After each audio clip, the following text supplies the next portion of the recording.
আসসালামু আলাইকুম। আজকে আমি বেগুনের গুচ্ছ চপ তৈরি করব।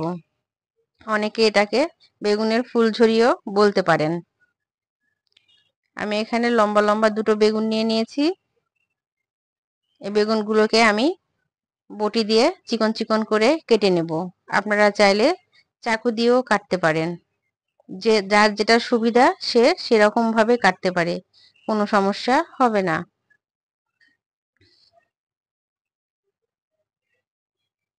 একদম চিকন চিকন করে কেটে নেব যাতে খুলে না যায়।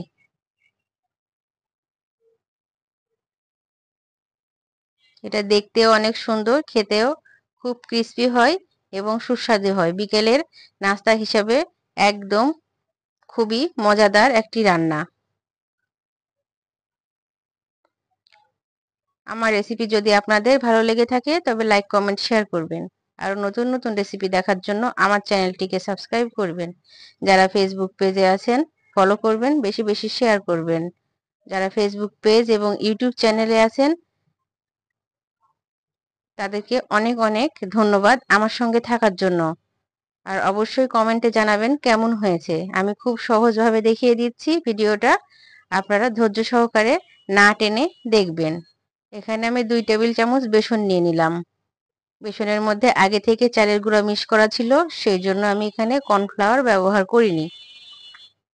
এর মধ্যে আমি ছোট চামচের 2 চামচ মতো লবণ দিয়ে দিলাম এবং 1 চামচের 4 ভাগের 1 ভাগ হলুদ গুঁড়া, 1 চামচের 4 ভাগের 1 ভাগ মরিচ গুঁড়া, 1 চামচের 4 ভাগের 1 ভাগ ধনিয়া গুঁড়া এবং জিরা গুঁড়া দিয়ে দিলাম। এতে আমি পানি মিক্সড করব না, এটা শুকনোই থাকবে। ভালো করে মিক্স করে নেব যাতে মশলা দলা পেকে না থাকে। এবার আমি অন্যদিকে একটা ডিম নিয়ে নিব। এই ডিমটা ফেটিয়ে নেব। একটা ডিম নিলেই দুটো বেগুনের জন্য যথেষ্ট।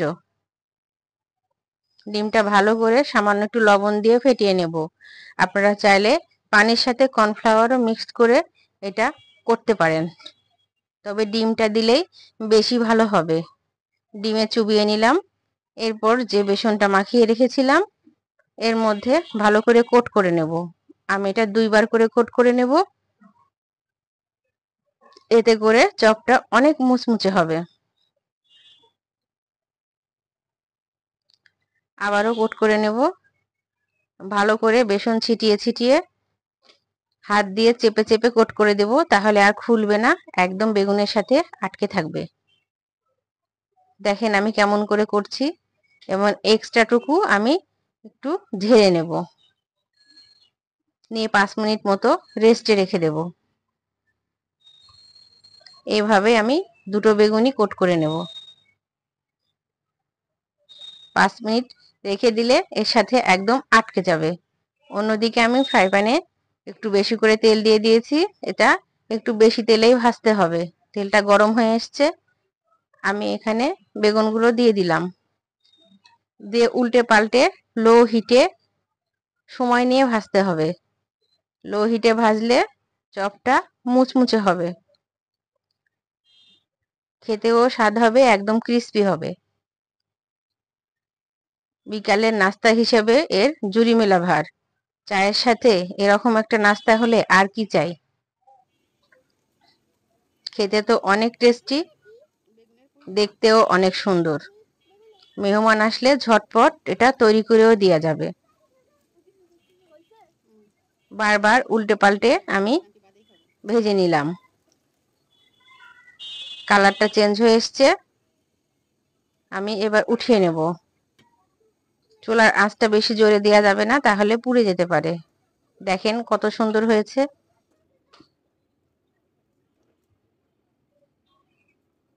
দেখতে অনেক সুন্দর হয়েছে, একদম ফুলের মতো।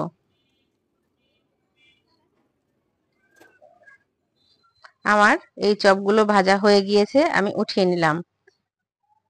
এটা একদম ক্রিস্পি হয়েছে, শব্দটা অনেক ভালো আসছে। আপনারা শুনতে পাচ্ছেন না, কিন্তু আমি পাচ্ছি। দেখতেও অনেক সুন্দর হয়েছে, খেতেও অনেক টেস্টি। আমার বাচ্চাদের তো অনেক পছন্দ হয়েছে, আপনারাও বাসায় ট্রাই করবেন। এতক্ষণ সাথে থাকার জন্য ধন্যবাদ। ধন্যবাদ সবাইকে।